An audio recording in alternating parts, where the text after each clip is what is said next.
Welcome to Ashu official YouTube channel. Hello everyone, welcome to 45 days spoken English challenge.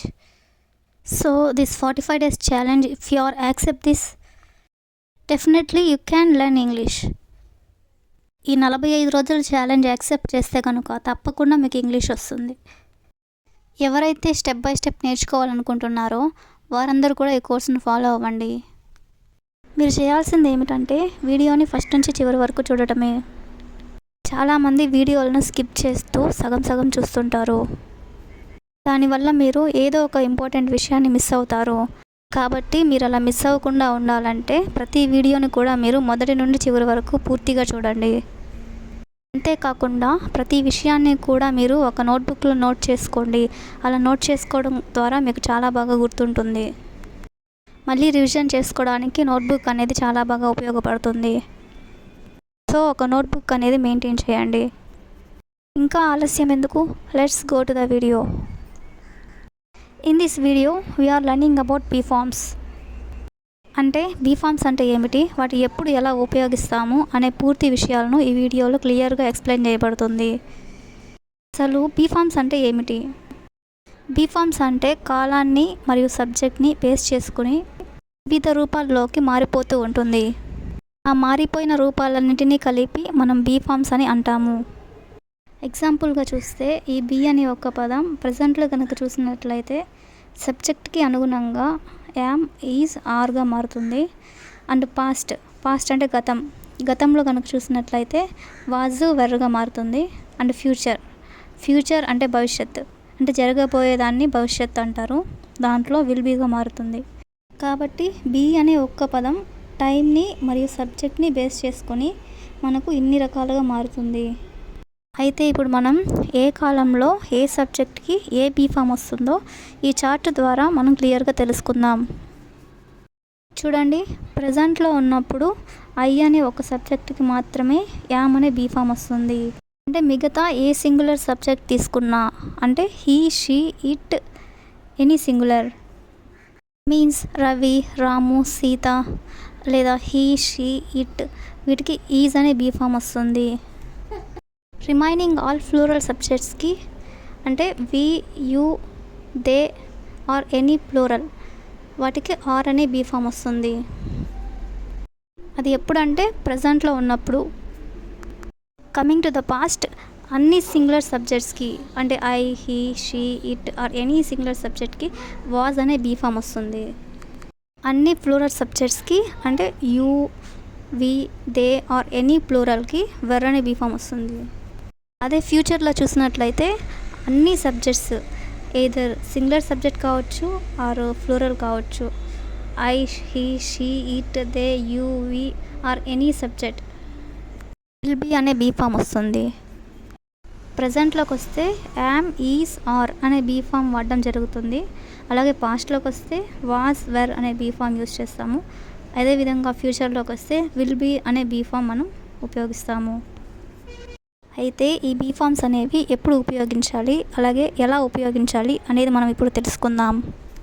విషయానికి వస్తే ఈ be forms అన్నీ కూడా state of being గురించి మాట్లాడడానికి ఉపయోగపడతాయి. అసలు స్టేట్ ఆఫ్ బీయింగ్ అంటే ఏమిటి? స్టేట్ ఆఫ్ బీయింగ్ అంటే మనం ఏ స్థితిలో ఉన్నాము, ఎక్కడ ఉన్నాము, ఎలా ఉన్నాము అని చెప్పడానికి ఉపయోగపడుతుంది. సింపుల్గా చెప్పాలంటే నేమ్స్ గురించి, ఏజ్ గురించి వాడేటప్పుడు ఈ బీ ఫామ్స్ని మనం వాడతాము. అదేవిధంగా మనం ఏ ప్లేస్లో ఉన్నాము అని చెప్పడానికి కూడా ఈ బీ ఫామ్స్ని వాడుతాము. అదేవిధంగా మన ప్రొఫెషనల్ గురించి చెప్పడానికి బీ ఫామ్స్ని వాడతాము. మ్యారిటల్ స్టేటస్ గురించి, feelings, opinions, colours, material, weather, nationality, family ఇలా వీటన్నిటి గురించి చెప్పడానికి కూడా మనం బీ ఫామ్స్ని వాడతాము. అంటే am, is, are, was, were, will be వాడడం జరుగుతుంది. ఇప్పుడు మనం ఒక్కొక్క దాని గురించి క్లియర్గా నేర్చుకుందాం. మనం ఈ బీ ఫామ్స్ అనేది పేర్లను చెప్పడానికి వాడుతాము. Example, I am Ravi or I am Geeta or I am రాజా.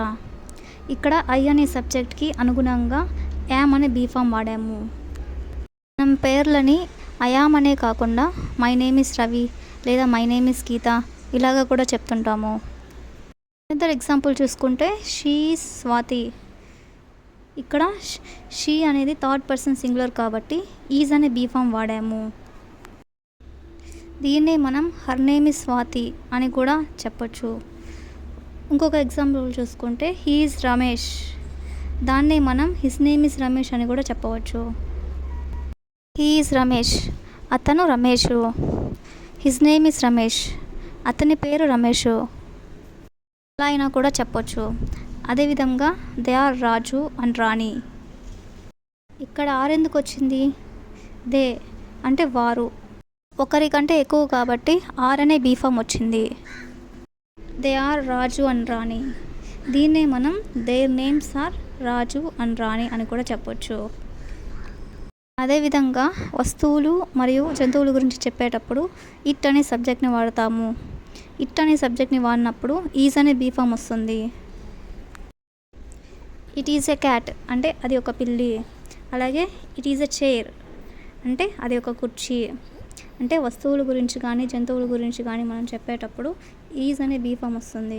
అదేవిధంగా ఏజ్ గురించి చెప్పేటప్పుడు కూడా మనం యామ్, ఈజ్, ఆర్లను ఉపయోగిస్తాము. ఎగ్జాంపుల్గా చూసుకుంటే ఐ యామ్ 22 అంటే నాకు 22 years. షీ ఈజ్ 30 అంటే ఆమెకు 30 years. He is 35 years old అతనికి 35 సంవత్సరములు. రవి ఈజ్ 25 years old అంటే రవికి 25 సంవత్సరములు. మనం ఒకటి గమనించినట్లయితే ఏజ్ అనేది షార్ట్ ఫామ్లో కూడా చెప్పచ్చు. అంటే ఐ యామ్ 22, షీ ఈజ్ 30. అలాగే లాంగ్ ఫామ్ అంటే హీ ఈజ్ 35 years old ఇలా కూడా చెప్పవచ్చు. అదేవిధంగా ఏజ్ అనేది మనం పాస్ట్లో కూడా చెప్పవచ్చు. అంటే నౌ ఐ యామ్ 22 అదే పాస్ట్లో చెప్పాలంటే లాస్ట్ ఇయర్ ఐ వాస్ 21 అనేది పాస్ట్. హియర్ వాజ్ అనేది పాస్ట్కి సంబంధించిన బీ ఫామ్.